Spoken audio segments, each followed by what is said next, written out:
Yo, know y'all missed the clock. Killing scares. We're back at it again. It's been a while. It's been a while. It's been a while. 5 disturbing crimes caught on Google Street View. In October 2024, a Google Street View car captured what looked like the aftermath of a horrific crime in the small Spanish town of Tahueco. It captured a man loading a large white bag into the trunk of his car. Now, this easily could have had an innocent explanation.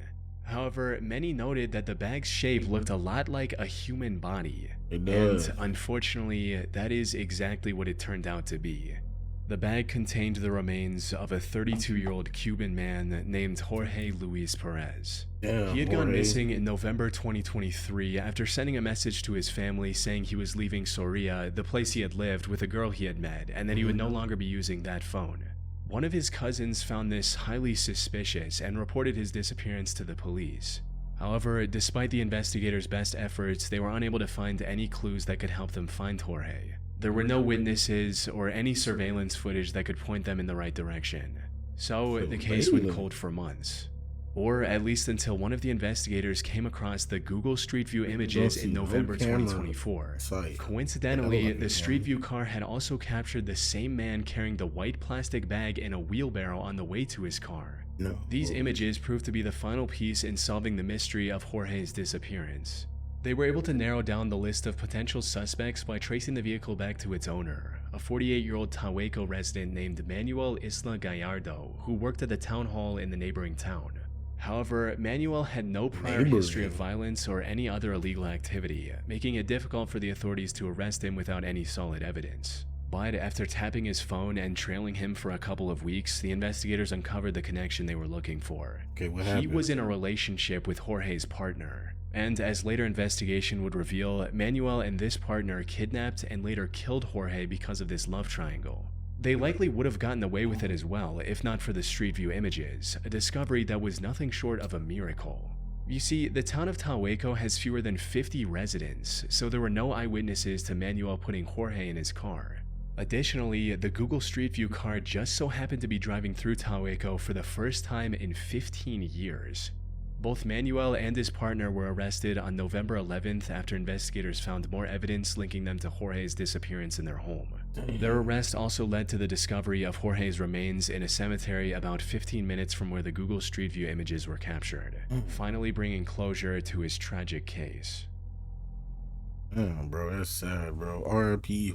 In December 2018, the Brisbane Police Department in Australia received a missing person report regarding 46-year-old Priscilla Bruton. She was an American beauty queen who moved to Australia with her daughter back in 2013 to start a new life. Things were going well for Priscilla. However, during the latter half of 2018, she stopped posting on social media and completely cut off communication with her friends and family back in the US. After months of silence, one of her friends contacted the police, sparking an investigation into her disappearance. But she was nowhere to be found. She was last seen at the house of her boyfriend, Mark Waden, who she met during a Zumba class in 2017. However, when questioned, Mark claimed that they had actually broken up back in June 2018. He also suggested that she went missing on purpose to avoid immigration, since she was apparently overstaying her visa by that point. But this wasn't enough to convince the investigators of his innocence, as they also found Priscilla's car just 11 miles from his home. With no other leads, police began to consider the possibility of a potential homicide, and that's where they made a grim discovery. Priscilla was, without a doubt, dead.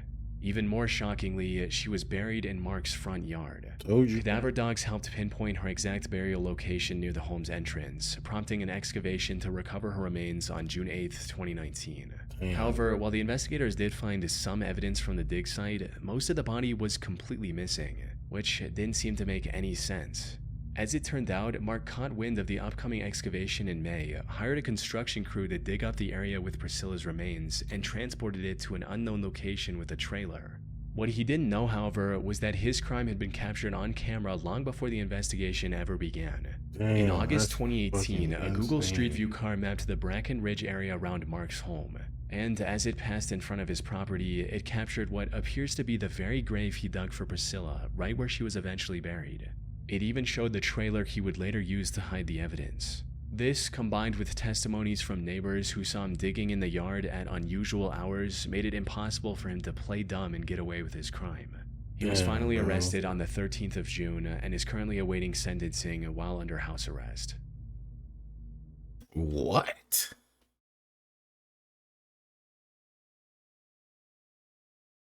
House arrest?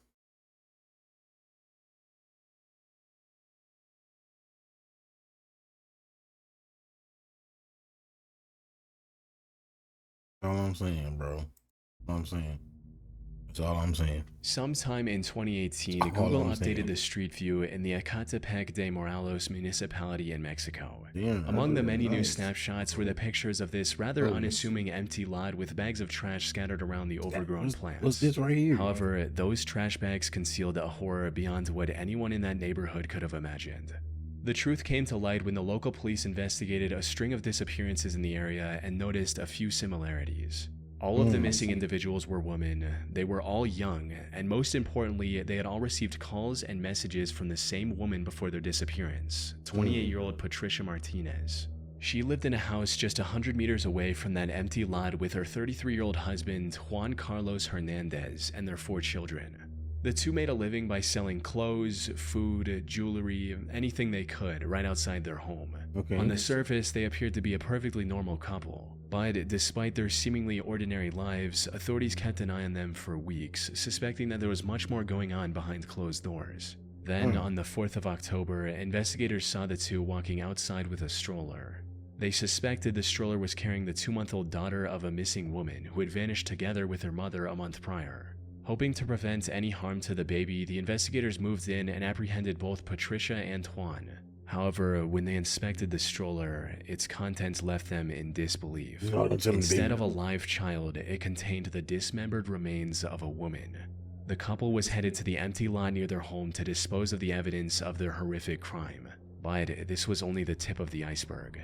As the cops searched their home, they discovered dozens of dismembered human remains stored in their fridge, wrapped in plastic bags, and some encased in cement. The cement bags in their home also matched the ones that were scattered throughout the empty lot seen on Google Street View. Soon after their arrest, Juan admitted to everything and revealed the true extent of their gruesome crimes. According to his statements, the two had killed almost 28 women since 2012, including their neighbor's 13-year-old daughter. They would lure poor, vulnerable women with the promise of cheap or free clothes and high-paying employment before ending their lives in the most unspeakable ways and discarding their remains in plastic bags or cement. And if that wasn't bad enough, Patricia also admitted to cooking and cannibalizing parts of their victims as well as feeding them to their dogs. However, the most shocking part of it all was Juan's complete lack of remorse, with him boldly declaring his hatred of women and vowing to do the same again if he was ever given the chance.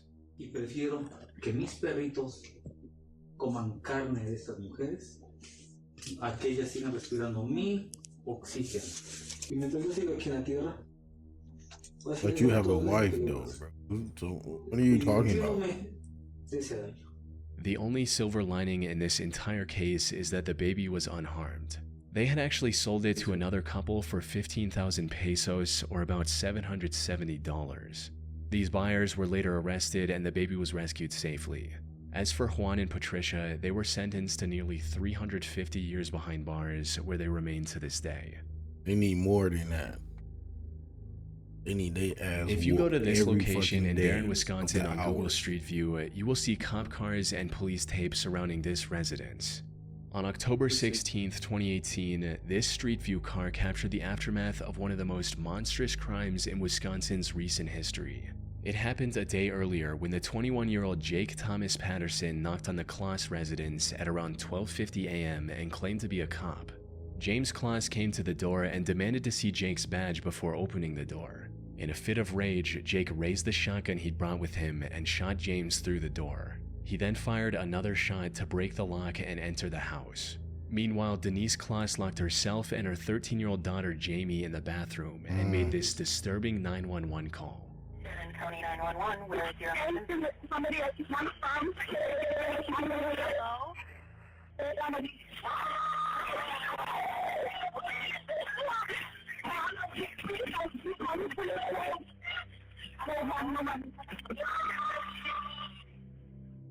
Officers rushed to the scene, but unfortunately it was already too late. Not long after the 911 call, Jake shot down the bathroom door as well and opened fire on Denise. By the time the officers arrived, both James and Denise were already dead. However, the more urgent concern was Jamie, who was nowhere to be found. It didn't take long for officers to realize that Jamie had been taken by Jake. No. In fact, one of the responding officers had unknowingly passed Jake's fleeing car while rushing to the Class residence. As later investigation would reveal, Jake had developed a sick infatuation with Jamie after seeing her get off her school bus, and kidnapping her was his primary motive that night. He took her to his cabin about 80 miles away from her home and locked her in one of the rooms. And while the investigators started searching for Jamie almost immediately, they had nothing that could lead them in her direction. The FBI even put out a nationwide missing person report and offered a $25,000 reward for any information that could lead to Jamie's rescue. Unfortunately, none of this led to anything substantial, and the hope of finding her alive kept declining with each passing day. But then, on January 10th, 2019, the Wisconsin Police Department received a call they never expected. Douglas County 911. Hi, I have a young lady at my house right now, and she says her name is Jamie Kloss. As it turned out, Jamie escaped Jake's cabin 88 days after her disappearance and asked for help from one of his elderly neighbors. So how did she come up upon your cabin?